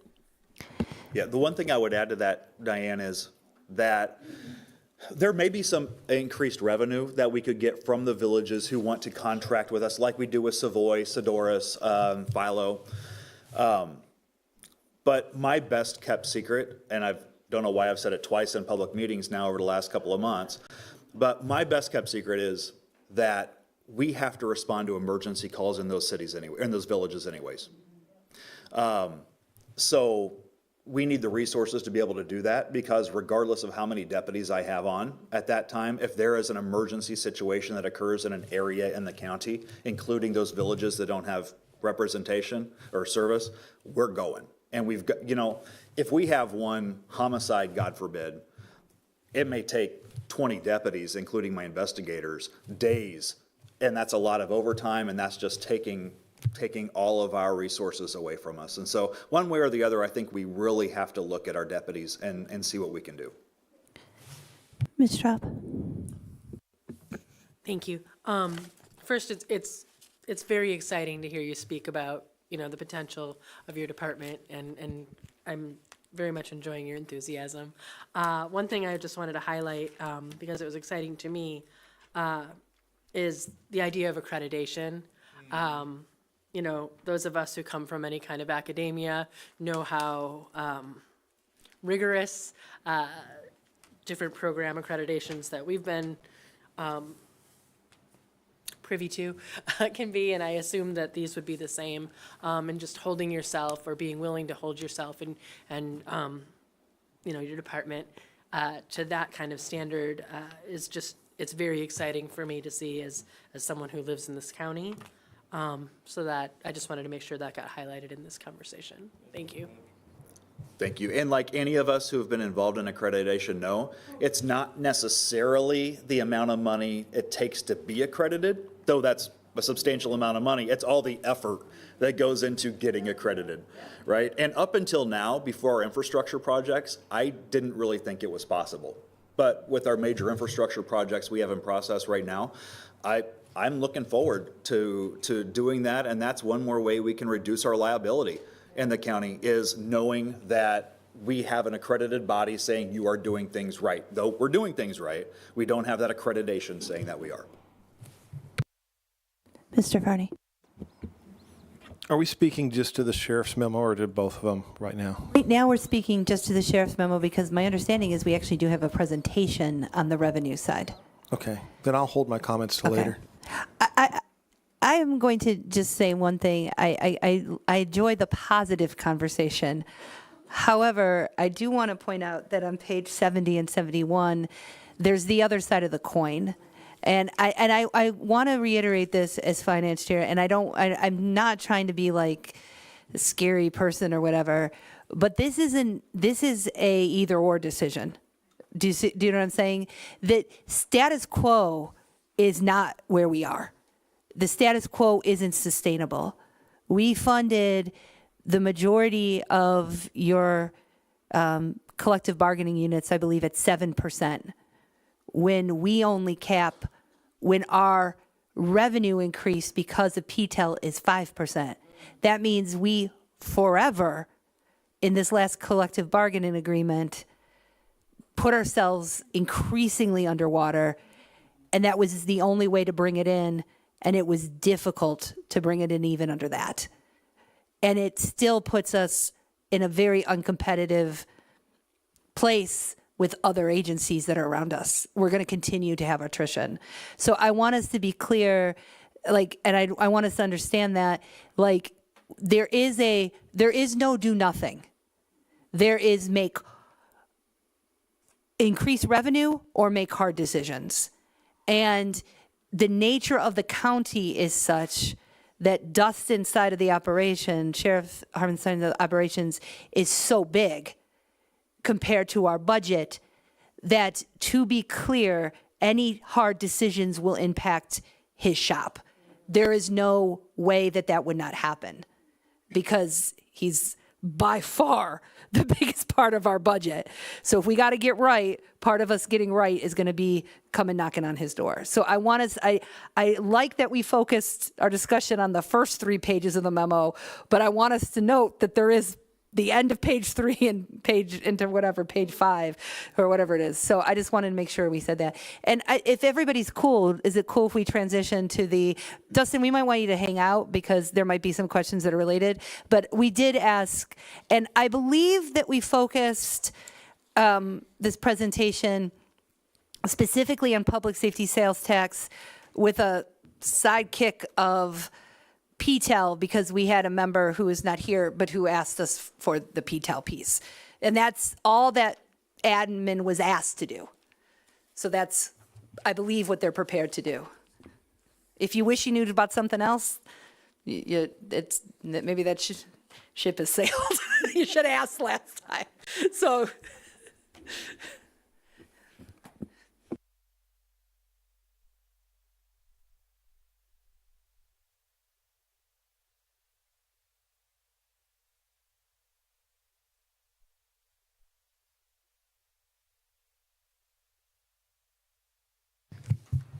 Okay, so I did do the PTEL stuff. I'm gonna run through it quite quickly because I don't think this current audience is actually interested in the PTEL stuff. But this actually applies to whatever decisions we make. So, because everything would be a referendum. So if you wanted it on the primary ballot, the vote of the referendum resolution by the board needs to be by January 2nd, filed with the clerk by January 11th. And we wouldn't see the first tax disbursement until 2024. The second tax disbursement in 2024. If we wanted to put it on the general election ballot, whichever decision we decide on, it would need to be passed by the board by August 19th, filed with the clerk by August 29th, and the first additional revenue that we would see would be in the first tax disbursement of 2025. And I would just note that we're set for 2024, right? We've done that budget, like we've allocated that funds. So don't feel like that's just an informational piece for you. That's not a pressure point of like, we need to get the money faster. That's not the situation that we're in. So PTEL repeal is actually the same thing to impose PTEL. You ask the exact same question. This is the question, and the answer is yes or no. And 50%, 0.01 wins. PTEL rate increase is a lot more complicated. There's 3 different kinds of rate increases we could ask for. So step 1 would be we would need to pick which kind. Basically, it's for 1 year, for 4 years, or indefinite rate increase going forward. And then once we identified what the increase would be, this would be the question on the ballot. All those X's would get filled in with actual numbers once we knew what the rate was and how much of an increase we were asking for, but it would be this. And then as you can see down at the very bottom, again, yes or no, asking the voter. And in this one specifically, you are telling them to the dollar amount how much additional money they would be paying on their property taxes. So I think that's the definition of a hard sell right there on the screen. Public safety sales tax rate increase is this super simple question here. To pay for public safety purposes, shall Champaign County be authorized to impose an increase on its share of local sales taxes by 0.25 cents per dollar? And it's 0.25 cents per dollar because that's, we can only go up in increments of a quarter cent. If you wanted, we could do 0.5, 0.75, but I didn't think that was the interest, so I put it at 0.25. The answer is yes or no, and then this text below the yes or no is also part of the ballot. So the italic sentence is not statutorily required, but I would make the recommendation that we include it. I think that's important. But the sentence after that is statutorily required, that we tell them what that 0.25 translates to in a dollar figure amount. That's it. If you want to go back to that one. Ms. Michaels? Yeah, I think this would throw us more in line with what Champaign and Urbana are all asking for their taxes too. This would be a lot easier for all of us to get behind, simpler. Also, if I'm not mistaken from the last increase, these are the same exclusions as before, which are very important to some of our larger organizations here in our community. Any other thoughts? One thought that I have is if we are going to go forward with this, we'd like to make our ship as tight as possible going into that, so that we can demonstrate to our constituents that we're trying everything we can to shore up the ship with what we have. If anybody has any ideas on that. Mr. Farney. So first off, Sheriff, thank you for being here tonight, and everything that you put in your memo, that should be a blueprint for every elected official in this county. An increase to the public safety sales tax will affect every elected official in Champaign County. And for us to do our due diligence to the public, those elected officials need to outline what they will do when we are able to free up general fund money for those general fund funded departments and offices. Really, I mean, your memo was exactly what we need. That's something that's going to be able to be used in campaign material to help us pass this. If every office were to do that, we will be able to have a very unified message to the voters. There are things going in our favor compared to previous requests for increased taxes in this county. We don't have a nursing home that was in the newspaper with negative headlines every month. That's huge. We're not saying we're going to use this money to build a jail. That's huge. We can go out and put a very positive message on this. This is what we are going to do for you. It's not what we're against. It's not that we're going to go and fix some past injustice. This is what we're going to do for you. It's kind of like in the rural areas, road commissioners, when they ask for an increase to their road levy, it's always about, well, we're not going to be able to shovel your snow. We can't put salt out. We might be able to put sand out, but you pass this, we're going to be able to put some salt out at the intersection by Unity High School. And by God, Tolono did that when they passed their increase about 10 years ago. All of a sudden, there's salt at that intersection. It's great. A lot less fender benders for the high school kids. I think that the public safety sales tax option is the way that we should go. My preference would be for it to be on the November ballot. I think that offers us the best chance to be successful because it gives us a good amount of time to go to the public and explain to them why this is a good thing. It gives us time to talk with business owners in the community who might generally be opposed to this and explain to them, this is going to impact your businesses as well. This is a good thing for you because we're going to be able to offer these services.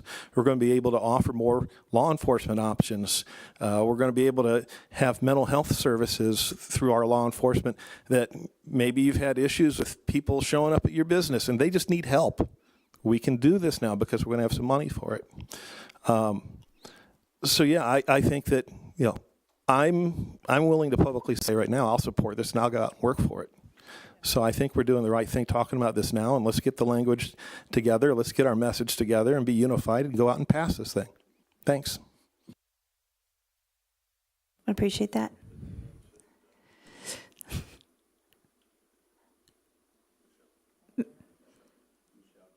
Oh, I'm sorry, Michelle. I just want to add a statement that is something that I've, in doing this research and the whole budget process, and I think is probably going to be something that you all, I think, would appreciate. We all know our budget is already lean. Our budget is needs and requirements.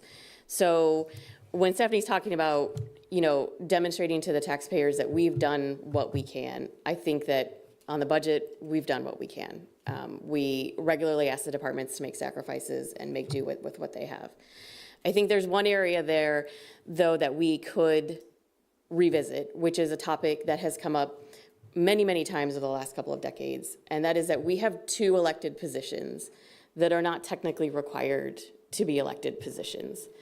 And evaluating that again could be potential savings for the county. And I think that we have an obligation, again, to the taxpayers that if we're going to talk about a sales tax increase, we first need to make sure that we've looked at every possible decision and every possible savings that we could have, at least seriously considered it. And maybe we don't want to do it. Maybe we do. I don't know. But it needs to be considered before we go straight to a tax increase. The coroner has to exist as a coroner. It does not have to be elected. It can be appointed.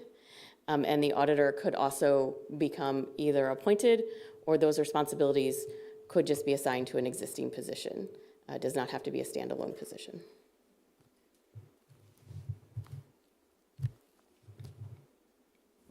Ms. Luxon. Eric, and then Ms. Luxon. Thank you, Stephanie. I agree with Mr. Farney about the timing for many reasons. I hate PTEL. I think PTEL is some sort of Grover Norquist wet dream that should have gone away and should have never happened. But the public safety sales tax is an easier sell, although PTEL, who knows? It's a really short timeline to do it in the primary, and we don't have time to explain to people why we're doing it, what we're doing. And turnout in the general is going to be a lot higher than the primary. I think we know who the two candidates in the primary are going to be, and nobody's going to go to the polls. Or, low turnout elections usually lose on a tax referendum. High turnout elections usually win. There, I said it on public television. So I think November is a better time, even though it defers any increased revenue for almost a year. And I agree with Michelle. I think that we need to also actively at least discuss saving money on some of the elected positions that are not necessarily needed to be elected at the same time. So I would be in support of putting it on the November ballot. Ms. Luxon. My question is regarding the discussion around appointed versus elected. I want to understand where the savings comes in. Like if we're still paying a salary as a county, does it just mean that we're not bound by any kind of statute as to what the salary should be, or like where does that save? Well, for the coroner, it becomes more of a market value appointed position. And we have multiple appointed department heads that are not making in the 90,000s. So there's that factor. And I think particularly in the coroner's office, if we could accrue some savings, adding additional deputy coroners would be beneficial to the entire county to speed up the death processing process, whatever that's called. So there's that aspect. And then there's just, benefits that are tied to being an elected official that aren't necessarily associated with being an employee, essentially appointed the county. And then for the auditor position, I think that's a decision of, do we feel we need to maintain that independent specific position of auditor at a lower rate that is appointed, or do we feel that the auditor's office is staffed well enough and could be supervised by the county executive office in a fashion that entire position just maybe isn't needed?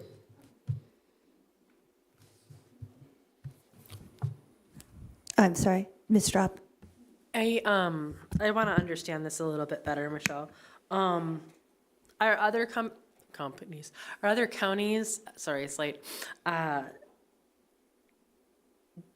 like organizing their auditing in that manner where the county executive is, I'm a little, is this happening other places, I guess? So, well, first of all, remember, we're one of 2 counties that has a county executive. I realize that as an Yeah. So there is, okay, so technically the statute says there's an auditor, but most recently Peoria County put it on the ballot to their voters if they wanted to maintain the auditor position as an independent elected position. The voters said no. The auditor at the time appealed the decision. It went through multiple court levels and was upheld as the voters say trumps statute. What the voters want is what's important. It went all the way to the Supreme Court, Illinois Supreme Court. They declined to intervene. So the last decision was that the voter referendum results were upheld and the office was eliminated, and the work and responsibilities of the auditor's office were absorbed into the administrative office of the Peoria County government, which makes sense in cohesiveness of managing the financial aspects. We've got a running joke that the only way we get our steps in is just going back and forth to the auditor's office, because either we're going down there or they're coming down here. So there's a lot of communication, particularly between our office and the auditor's office. And it's a lot of the same work in terms of determining what's the legal and GAAP-approved ways to be operating the budget and doing, transactions and all of those things. So moving it into the executive office would, process-wise, make sense.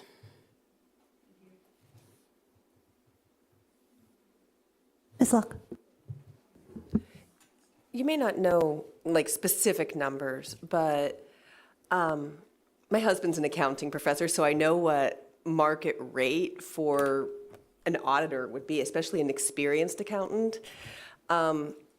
Do we know that there'd actually be any savings in wanting to pay market rate? Because you don't want to hire somebody with the right years but terrible experience and bad auditing skills.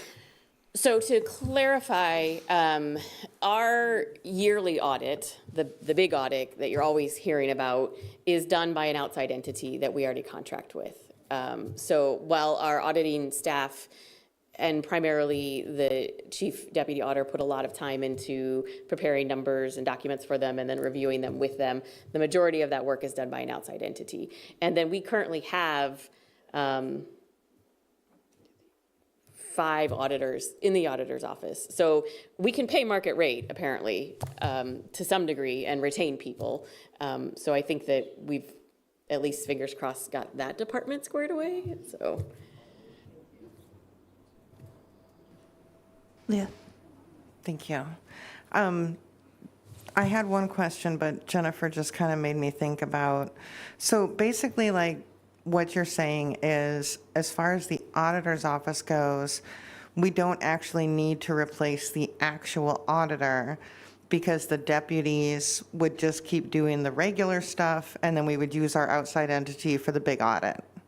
That is what I believe we could do, yes. Okay, now my question instead of my follow-up.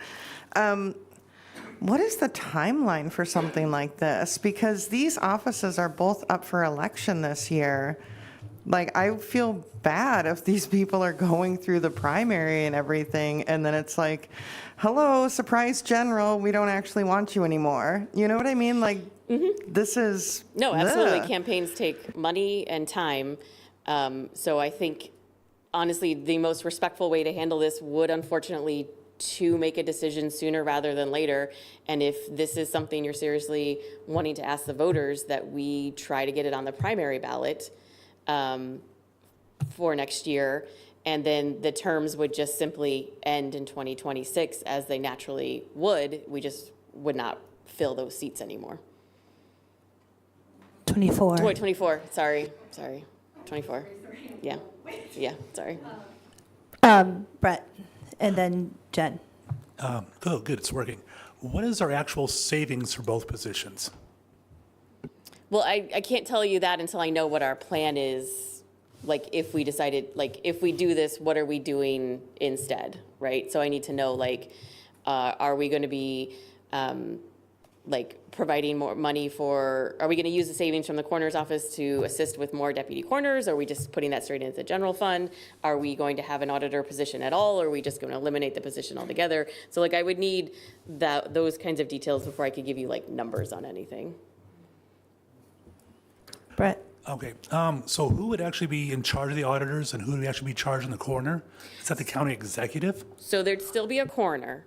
We have to have a coroner. We have to have someone who is title of coroner and responsible for doing the coroner duties, because there's a whole chunk of the statute that just says coroner does this, coroner does that. It's very long and it's not pleasant. So there would be a coroner, it just would no longer be an elected coroner, it would be an appointed coroner. So just like the highway engineer is appointed, the supervisor of assessments is appointed, the public defender is appointed. So we have a variety of appointed positions. It would just become an appointed position. But it would move out of the elected official pay range and move more into an employee appointed pay range would be the goal. And then the auditor functions, we haven't had a lot of discussions about this, but it seems to me personally the logical choice would that office would be absorbed into the executive, county executive office. But again, like that's not, I'm only speaking for myself. We haven't had detailed conversations about that.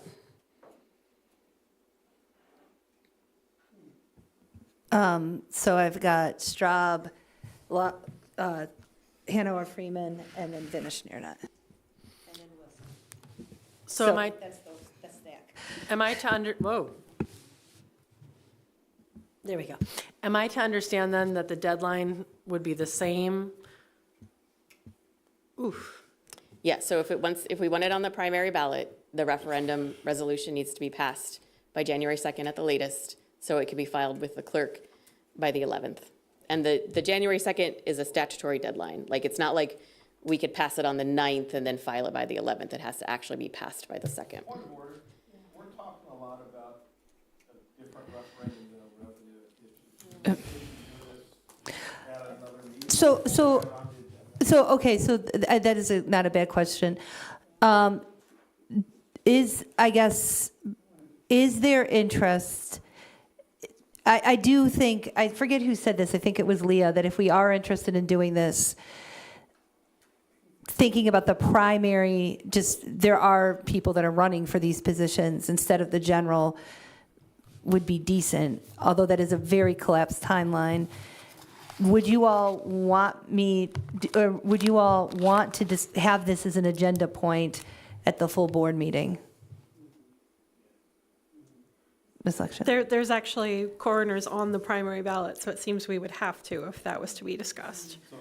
So is auditor. They're both on the primary ballot. Oh, on the primary ballot? Yeah. Okay. So can, I don't want to like forestall conversation, but I do think you have a point that if we are going to continually get into the weeds, yeah, it's always fun to, I never know where these meetings are going to go. But I think that if we are going to get into the weeds, would you like to put this formally on the ballot, formally on the agenda for full board on the 21st? Okay. If everybody still has questions that are specific to that piece of potential revenue conversation, are you okay with leaving that until the 21st? Does anybody else have any other, the other revenue thing that I wanted to bring up that was kind of on my mind, and this is something we've talked a lot about, is we currently spend a considerable amount of money on reentry, and I think it's incredibly important. I'm not always sure what we get back for that.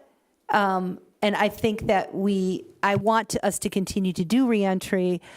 I'm not saying that I think we should defund it, but if I was a taxpayer, I'd be like, and I watched our reports on that, I'd be like, that's 6 figures you're putting towards that, and I don't necessarily see what that's doing, and I'd have some questions, to be honest. That's another very concrete thing that I think would be something that's worth discussing. Ms. Locke, I believe you might have opinions on this.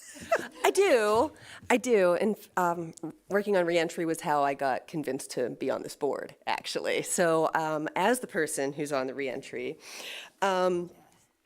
there has been some staff turnover, some necessary staff turnover. The new hire, her name is Jalen Myart. She's working with clients now. She is a pre-law graduate. She's in a gap time before going to law school, so she's passionate about her work. In basically starting from scratch with them, or with a new person, because the necessary turnover meant that there was no hot handoff. There was just picking up remains. I've been pushing for more data to come. At our monthly meetings, there's now, I've serviced this many people, I've made contact with this many people. She's reestablishing with DOC, so we get, and the changes with who's getting out of the county jail, is anyone getting out of the county jail? So there have been differences, and we can absolutely push for different, not just a spending report of here's where your money went.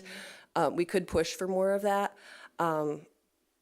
If with this new hire the results are the same, I would also support reevaluating where we're putting this money. There are many organizations that also do reentry work. So we could talk about that as a larger board. But I think we'd be doing a disservice to our own investment to not let the new hire get off the ground. Could we potentially let her get her feet under her and then maybe have her, it's been a long time since we've seen somebody from them come report to us. They were here with data, purportedly data, back in May. And I think that we could rely on new data, whenever we want to get them here. I saw Ms. Hanauer Freeman and then Ms. Michaels. Then Mr. Wilson.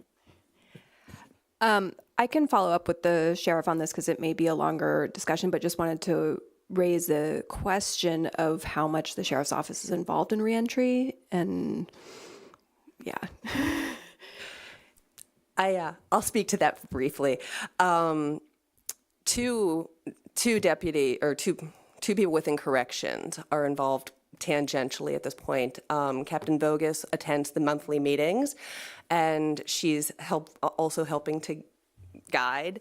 And then a former reentry worker was Celeste Blodgett. She now works at the jail, and she's helping to train up the new hire to kind of bring it back in line with what the original goal and original vision of reentry was. Can I just follow up? I guess an open question then is, can some of that work be moved to under the sheriff? Are you giving him the money too? Dustin. I don't think they can. No, okay. And then I just wanted to say that I also fully support putting forth the public safety sales tax on the general election ballot. Diane. My quick thought was to give the new administrator there a little bit of time. I think that I would like to see a report by the end of the first quarter, that at least give her 90 days. That's just my suggestion for a timeline. Mr. Wilson.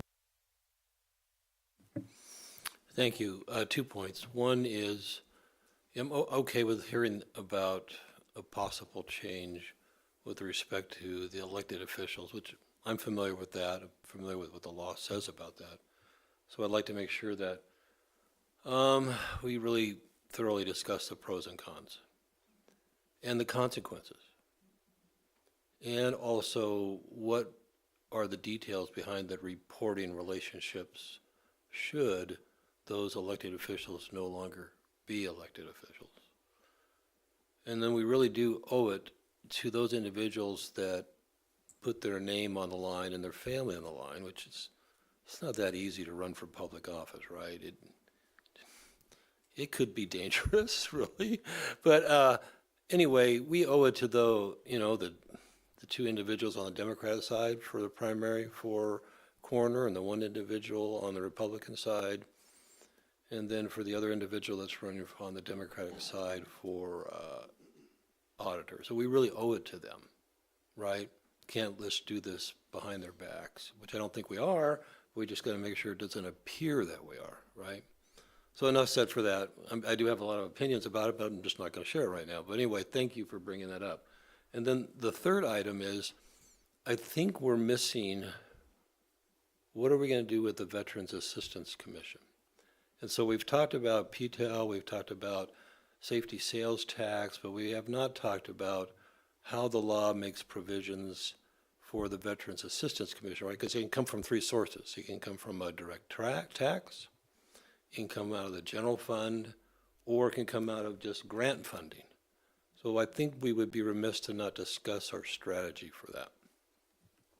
No, Mr. Wilson, I think that's a really important point. And one of the things when I'm thinking about that we need additional revenue is looking at what are the big liabilities that we have out there, and not to call what we're on the hook for VAC a liability, because I think it's an advantage for the people of our county, but in terms of a ledger sheet, right, it's a liability, $1 million liability.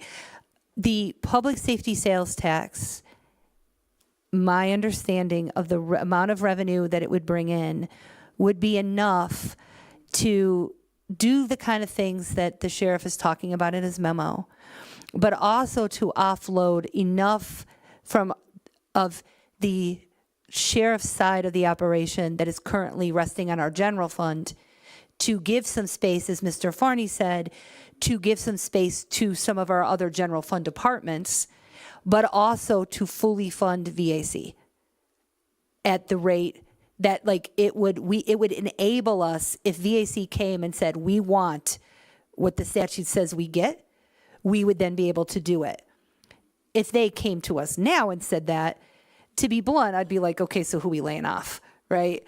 And so that is, I think, a fallback option would be the direct tax for VAC.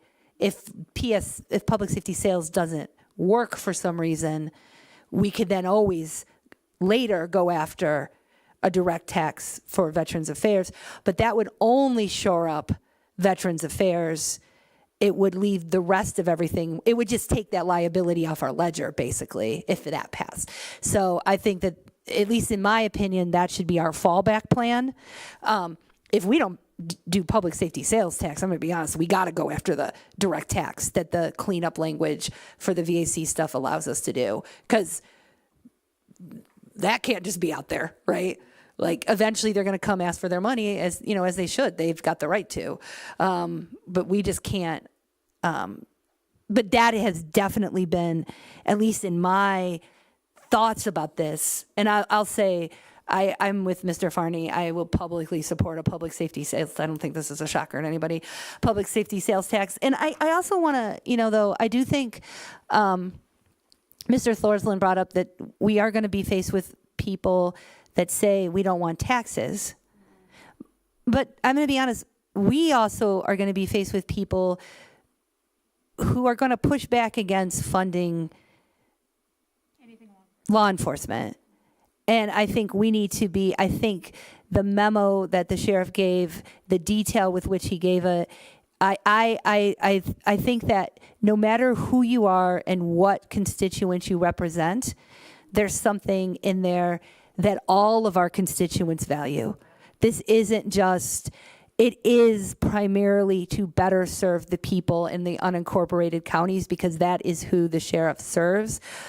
But there's stuff in here that would matter deeply to my constituents, right? And I think, to me, that's what's encouraging. I think in the past, when this board, reading old newspapers about like us trying to pass sales tax referendums, I was like, how did they ever think that was going to pass? There's nothing for anybody in it almost, right? This, to me, it seems like our best shot. So I guess, I don't know, does anybody else have anything? I don't want to like belabor the point. Okay, so I've got Miss Lakshin and then Miss Michaels and then, Miss Lakshin and then Miss Michaels and somebody yawning. Miss Jet. And then I guess maybe I would just after that say, does anybody would like to voice a concern with going forward for public safety sales tax? Because I think the next thing would be, we would then ask the admin to start working on it in earnest. Okay, so Lakshin, Michaels, Jet, anybody who wants to voice a concern. Just a quick technical question. I had a minor allergy attack and left, and I don't know if I missed this. Could you remind me what the statutes are, as far as like, if this does not pass, we could do it again on the next general, or how does that work again? I haven't found anything about a cooling off period. I can triple check and go to the expert at the state's attorney's office, but that's not. Yeah, but I think that's more on school referendums are the cooling off periods exist. So. Two things. One, which would be one of the big sale items, is that even though it is county and unincorporated, they house everybody. U of I, Champaign, Urbana, Regional, everybody. And then the second thing is, I'm wondering, and I don't know, this would be something we'd have to look at, because it's public safety, would there be a portion of that that could be used for VA assistance because they are a population that also uses some of those services? I mean, I'm just wondering. I can look into it, but my knee-jerk reaction is no. It's a pretty narrow definition.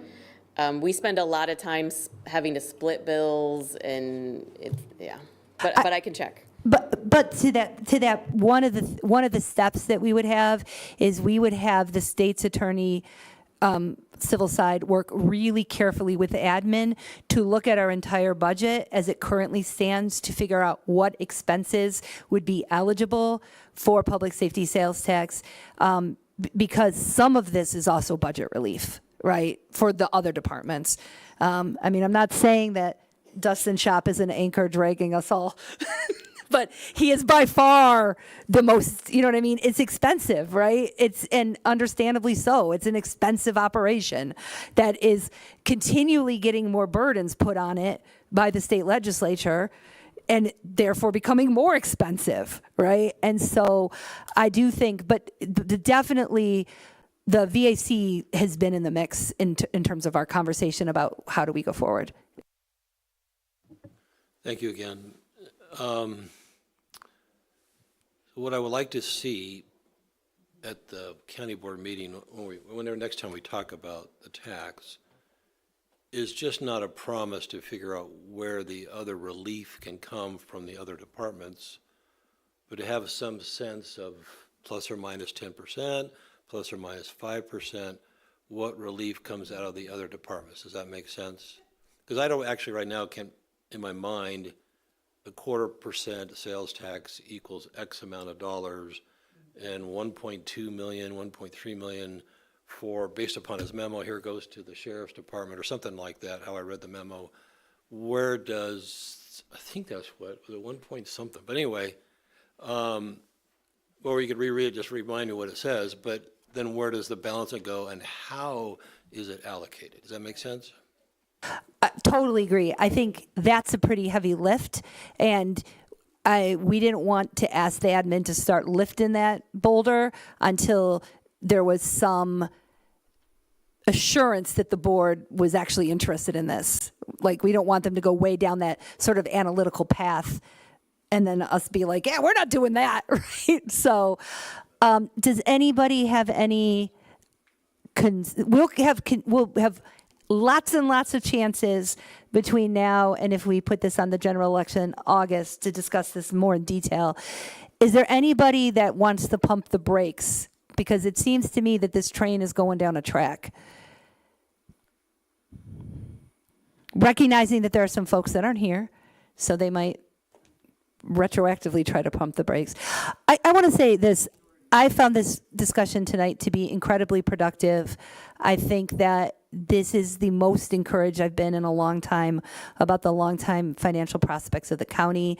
And I know that sometimes there's specific issues that get us hot, but I genuinely do think that the things that we've worked on together over the last several years have been, we've dealt with some really tough stuff, questions that have lingered out there for years. We have not always agreed, but I think we've come to some good resolutions. And I genuinely think the position that we're moving our county into is good for the constituents that we serve. So thank you all. And I mean, some of these questions tonight were fantastic. Jenny, your question about when can we do this, I was like, that's a real good question, right? Like, there's just been a lot of really good questions. Yeah. I was going to say, for the other topic that we will pick up at the board meeting, if you have questions, and you could send them to me ahead of time, because I definitely can be more useful if I have some time to research the correct correct answer for you. I'm very good at guessing, but I would prefer to actually have had a chance to look into it. So if you think of things, please email them to me ahead of time so I can look into that before we get to that conversation. With that, I don't have a chair's report, items for the consent agenda, or I don't have any other business. I think we've discussed everything. Items for the consent agenda is 9A 1, 2, 3, B 1 through 12, D 1 and 2. I don't believe there are any no votes. Yes, and yes, and 2 is the amended under the new schedule with the $20 on the mail. The end. Thank you. Under other business, we have approval of the closed session minutes from November 14th, 2023. Do I have a motion?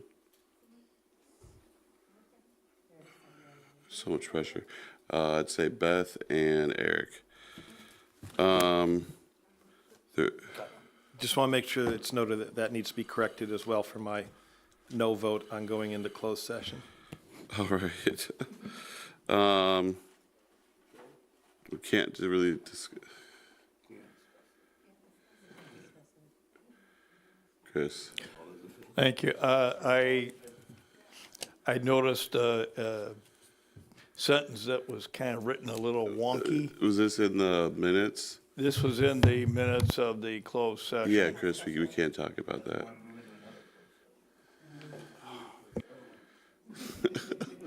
We'll talk about it later. All right, all those in favor? Aye. Opposed? All right, this meeting's adjourned.